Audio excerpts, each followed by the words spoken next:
Ini tanggal 9, waktunya fish out dari mana ya, Bekasi. Kita akan lihat hasil akhirnya nih, si red, liatin sendiri tuh.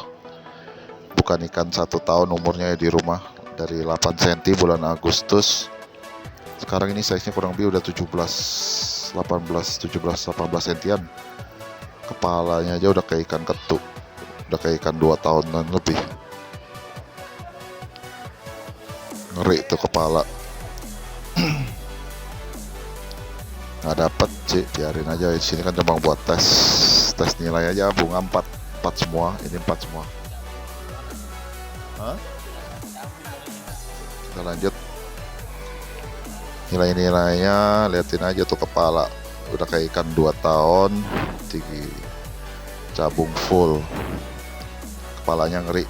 Udah ada calon pot juga ya. Ini ya tinggal diterusin, paling 2 bulan lagi tuh kepala udah bungaan lah. Nggak percaya, lihat aja nanti di update kok. Poin adaptasi 4 warna ini juri pertama 4, lainnya dikasih 3. Mental udahlah, memang ikan anggot-anggotan pebun sih. Bar anatomi. Next kita akan coba di ICC Nusatik lah, kita akan lihat tadi ada di rumah, nanti diolah lagi mentalnya, kita akan lihat. Oke, kita akan lari ke Juve dulu ya, Juve teman punya. Permisi si yo, masih udah boleh fish out. Hah, boleh fish out, boleh fish out yang tar dulu dah. Nih tahun punya yang nitip. Ini bunganya sebenarnya bisa 4, cuma saya nggak naik banding aja sih. Mental juga masih kurang, barnya di sini nggak berapa perform. Padahal dia sebenarnya lumayan, udah mau lari ke hitam. Dimainin juri dia nggak perform, nggak hitam, ya udahlah cabungnya tuh. Ini buat di CC enak ini. Kepala. Ini kalau ada yang mau dijual ya, cabungnya kualitasnya ya. Oke, kita lanjut ke YS 1 lagi. Kayak saya misi YS salah satunya malah mager, nggak perform. Yang saya harapkan perform, karena bagus malah nggak perform. Ini si Tompel, malah si Tompel yang perform. Cuma salah ini gara-gara gua. Sini memang aturannya beda sih ya. Katanya kalau cabung basah itu nggak dihitung, malah Eci. Beda sama ICC. Jangan kan cabung sisik masih mutasi, belum bisa dibilang cabung aja udah bisa dianggap cabung kalau ICC. Di sini benar-benar enggak. Ikan udah kayak gini, cabungnya tuh udah naik ke atas ke punggung.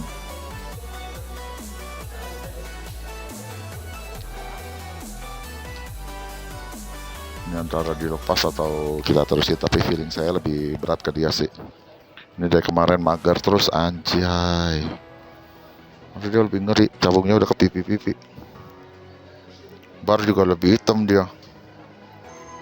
Barnya jauh lebih hitam, benar-benar udah hitam ini mah bar.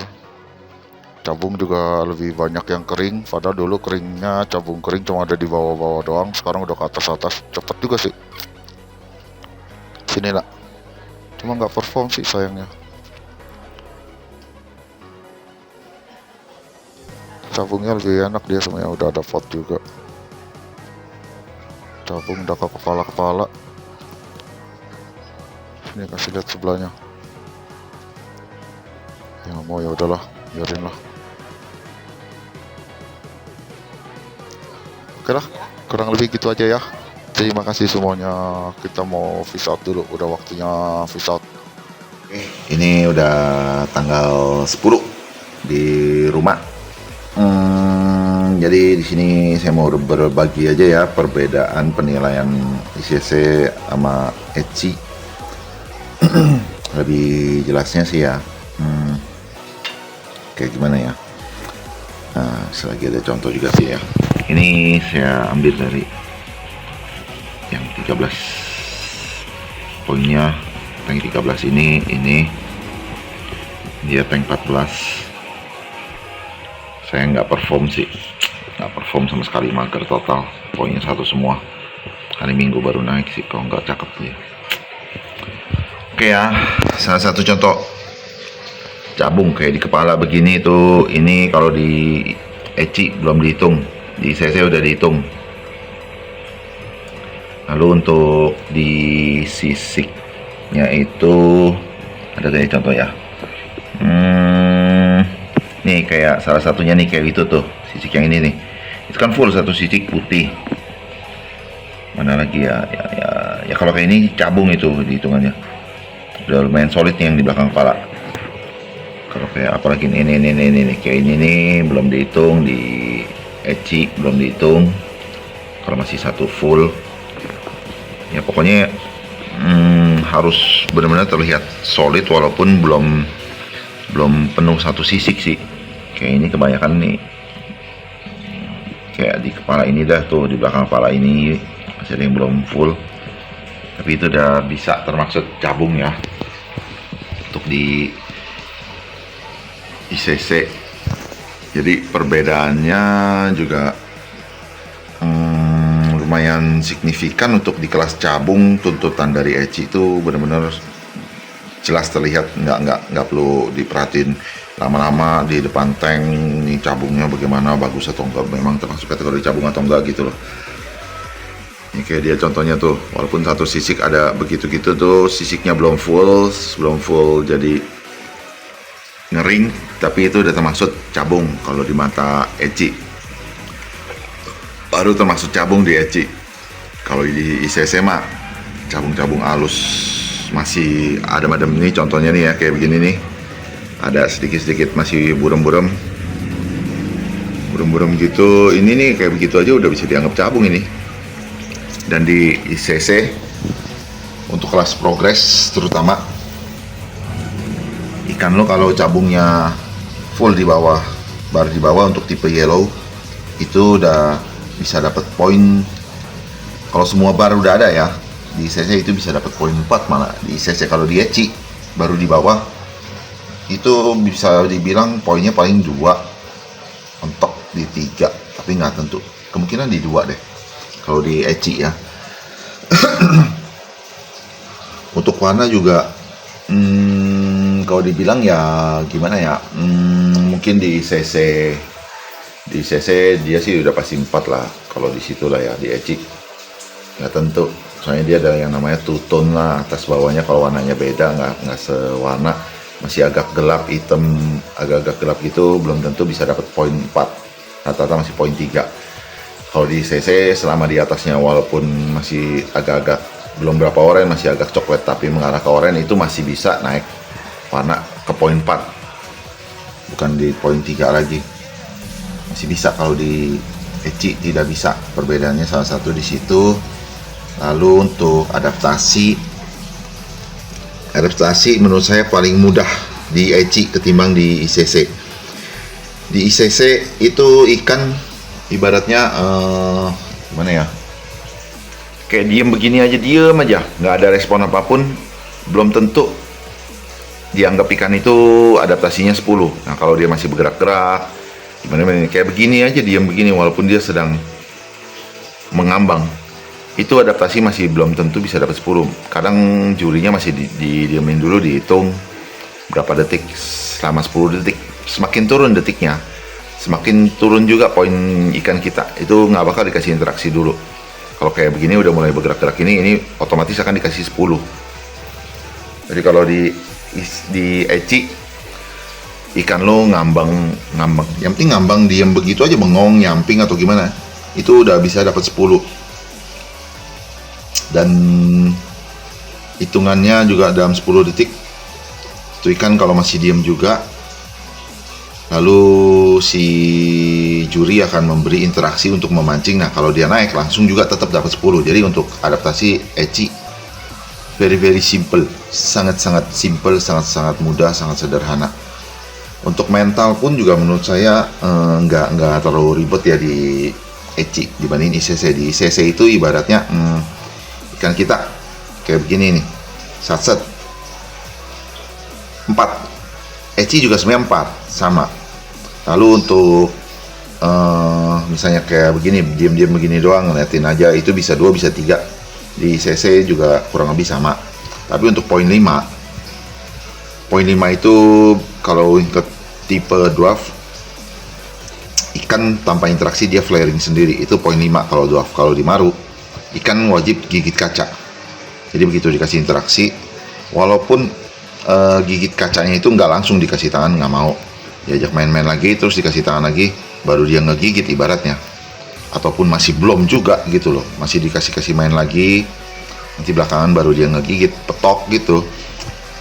Itu di Eci mental masih bisa dapat mentok, tapi kalau di CC nggak, biasanya udah begini-gini dia cuma ngeliat ngejar-ngejar giniin, nggak mau ngegigit, atau bahkan kadang yang diharapkan dari juri ICC itu begitu tangan mau dikasih dia langsung ngegigit, itu poin mental 5. Tapi kalau dia udah main-mainin gini-gini diginiin belum mau ngegigit juga, biasanya udah langsung dianggap belum, walaupun sesudah itunya dia baru ngegigit kaca ya, walaupun sesudah dimain-mainin dikit lagi dia baru gigit kaca, agak lama lah ibaratnya.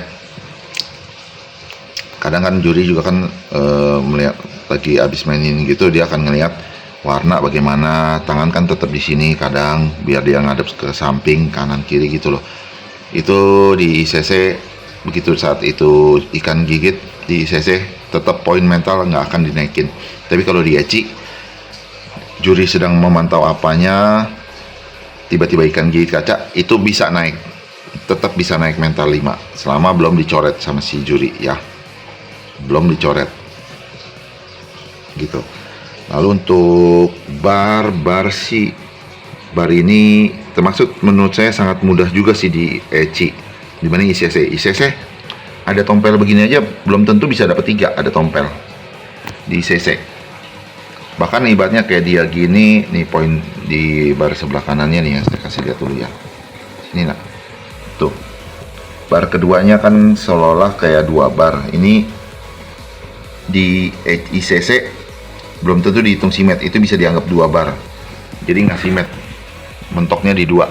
Tapi kalau di Eci bisa dihitung simet, sama seperti dia juga tompelnya bisa diabaikan, jadi ada toleransi yang berbeda dan cukup jauh untuk di bar ya, di bar. Untuk kalau cuma kayak begitu ibaratnya ini masih pudar, warnanya pudar lagi pudar begini, poin 3. Tapi kalau warnanya udah agak-agak mengarah ke hitam kayak dia, makanya bisa poinnya 4, bisa poinnya 4. Ini saya banding karena memang di kamera juga udah agak menghitam, abu-abu mengarah ke hitam. Kalau dia memang hitam pekat itu baru bisa dapetin poin 5. Dia sebenarnya kemarin situ hitamnya pekat, ini goblok. Kalau dia perform, dia nggak perform aja. Oke, lalu untuk masalah anatomi, di anatomi di ICC nggak ada toleransi, nggak mikirin toleransi. Ibaratnya sekarang punya peraturan setahu saya, walaupun ikan sobek pada saat perjalanan ataupun di lokasi kontes dia lompat ituin apa, tutup kaca di atasnya dan luka, sisik segala macam, nggak ada toleransi sekarang. Nah untuk, wah ini lupa aku tutup pantesan.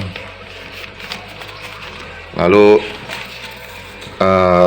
di Eci juga toleransinya dia mungkin kayak ibaratnya terus lebih banyak kan saya perhatiin di ekor ya toleransinya. Di ekor ada sobek dikit atau apapun di ujung,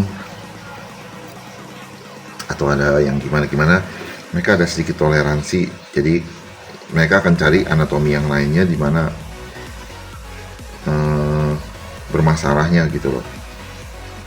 Dan jadi nggak masih agak tenang lah. Bahkan ibaratnya yang ada punya lubang jarum, ikannya ada lubang jarum pun, lubang jarumnya udah mulai numbuh selaput pun, itu masih dianggap anatomi aman.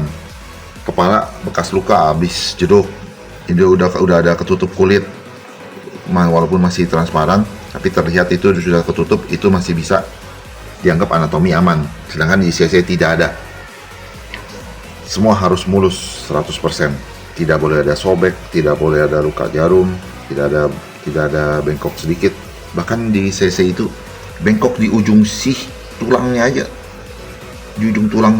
Biasanya kebanyakan di fin kanan kiri tuh, di ujungnya bengkok sedikit, 0,05 mm dah.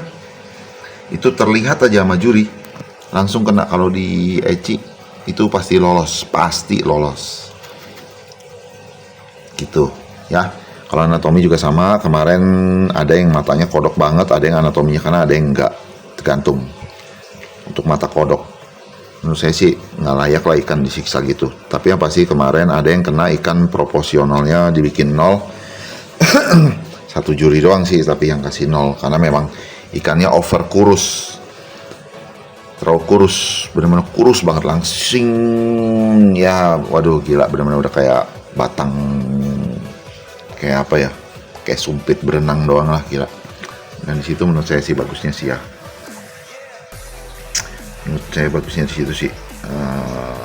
Ini saya bisa tahu karena saya memang agak-agak berdebat waktu penilaian banding dengan juri sih, karena di poin 4 untuk bunga yang saya lihat, saya incar di situ. Dan kemudian saya datang sana, saya pertanyakan masalah cabung basah dan sisik yang ibaratnya masih full putih itu, apakah di CC termasuk cabung gitu loh. Dan penjelasan dari mereka adalah semua wajib solid, walaupun tidak full ngering, tapi wajib solid, terlihat jelas gitu. Jadi dari situ kita udah bisa tahu ya perbedaannya Eci dan ICC ya. Jadi kalau kalian mau turunin ikan iseng, mencari hiburan walaupun ujungnya kondangan, ya paling nggak udah tau lah spek-spek tuntutan dari masing-masing regulasi itu berbeda. Oke. Lalu apa lagi ya? Ada apa lagi kayak mau dikasih tahu ya? Oh iya, salah satu plotis yang membagongkan ya, saya nggak tahu sih ya sebenarnya juri ada berhak atau enggak turut campur, tapi ya saya harap kedepannya semua juri ataupun pemilik regulasi juga membuat aturan dengan lebih jelas lagi, di mana kontestan yang bisa berpartisipasi harus sudah benar-benar lunas, karena kemarin yang menang itu bukan ikan yang lunas gitu loh. Dan kalau saya mau buka suara pun bisa aja, cuma udah keburu males gitu loh mengundang keramaian, karena kita menghargai panitianya aja sih, kita menghargai panitianya aja. Sangat menghargai karena kenal cukup lama, jadi menghindari itu dulu lah. Dan yang memang saya nggak setujui kemarin itu ada waktu penentuan pemenang, malah ada peserta yang ikut-ikutan masuk ke dalam gitu. Itu sebenarnya nggak boleh sih. Itu panitia maupun juri harusnya mengusir apapun, entah itu ibarat waktu pengukuran keringnya, kayak ikan yang menang waktu diukur keringnya atau apapun itu. Kalau mereka ketakutan, nggak kepercaya sama panitia atau apapun, ya menurut saya sih konyol aja sih kalau kayak gitu. Kalau mau sekalian pengukuran kering itu, pengukuran kering ikan itu harusnya di show live ya, tapi kemarin tidak ada live, karena saya curiga ada lumayan banyak juga ikan yang oversize, tapi ternyata tidak di live pengukuran kering, dan hanya orang-orang tertentu aja yang tahu gitu loh. Jadi ya sudahlah, ibaratnya juga itu saya abaikan lah selama ikan saya kalah. Kalau ikan saya menang, ada kemungkinan menang poinnya menyerupai gitu, dan lawannya sebenarnya ikan oversize, ya itu akan saya ributin lah ibaratnya, untuk ukur, sama-sama ukur di depan mata. Harusnya sih fairnya begitu ya. Harus ada peserta lain sebagai saksi di luar dari juri, panitia, dan si pemilik ikan gitu loh. Jadi kan bisa dibilang fair, nggak ada main belakang tipu-tipu atau apalah. Karena beberapa ikan saya liatin size-nya ya kurang lebih menyerupai ini, gedenya menyerupai banget, bahkan ada yang lebih gede, karena Siono kan pakai tank 20. Begitu ikannya lurus, saya tes dengan jengkal saya ini 21 cm, ikannya itu 21 cm ternyata. Cuma ya udah, kita selama ikan saya kalah ya saya diam, gitu aja, biarkan aja lah. Peserta lain kalau merelakan hal itu ya silakan, tapi kalau saya rasa kalau semua pada tahu masalah ini orang baru booking udah bisa main masukin ikan terus bahkan menang, itu sih mungkin akan ada banyak yang komplain juga. Mungkin juga butuh penyulut juga ya, butuh seseorang buat menyulut di lokasi supaya yang pemain-pemain lama yang tahu kalau orang ini begitu tuh, supaya mereka juga berani untuk buka suara gitu. Cuma selama panitia membiarkan, hal itu ya akan terus-terusan dilakukan oleh dia, bahkan mungkin akan bertambah banyak. Dan pinternya dia daftarnya di detik-detik terakhir supaya nggak terdeteksi oleh peserta-peserta yang lain. Karena kebanyakan saya sendiri juga dari dulu gitu sih, udah mendekati hari H pun juga udah nggak bakal memperhatikan data peserta lagi, mana yang statusnya masih booking, mana yang statusnya masih DP, udah bayar atau belumnya. Kita udah nggak perhatiin, gitu aja, udah masa bodoh. Semua juga akan begitulah, itu udah sesuatu yang biasa gitu loh. Yang plotisnya memang gimana ya, memang ternyata ikan elit ekonomi sulit sih. Karena saya dengar lagi juara satu plus rate-nya itu ikan orang belum dibayar, udah lama beli belum dibayar, tapi diturunin di kontes, ya nggak ngerti lah permainan kayak begitu. Jadi saran saya bagi semua pemain penghobi ikan gini, kalau lu punya ikan bagus, punya temen atau punya kenalan yang orang cukup ternama pun, jangan semudah itu percaya akan dibayar duitnya secepat itu ya. Karena kadang kalau gua secara pribadi mempelajari orang punya karakteristik, orang yang suka ngomong besar secara di publik, di sosmed atau di apapun, itu bukanlah orang yang patut kita percaya secara ekonomi faktanya gitu loh. Bahkan ngomong bukan di publik, itu ngomong sama gua pun orang baru, ibaratnya teman kerja baru, karyawan baru, belum apa-apa udah ngomong, oh gua dulu begini, oh gua pernah begini, gua pernah ke luar negeri dapat dari kantor. Percaya nggak percaya, silakan lu ingat-ingat sendiri, ujung-ujungnya pinjem duit. Ingat ya, orang yang begitu, bacot begitu, dia akan membesarkan diri dia untuk untuk mendapatkan kepercayaan lu, supaya ujung-ujungnya mudah kalau lagi nggak ada duit, pinjem duit sama lu. Bayar nggaknya ya itu urusan belakangan. Ada yang bayar, ada yang nggak, tapi rata-rata sih nggak gitu. Rata-rata ya mungkin bayar, tapi waktunya nggak sesuai dengan janji gitu ya. Itu sebagai pembelajaran aja untuk semua, mau temen, mau saudara atau apapun juga, menurut di mata gue sama.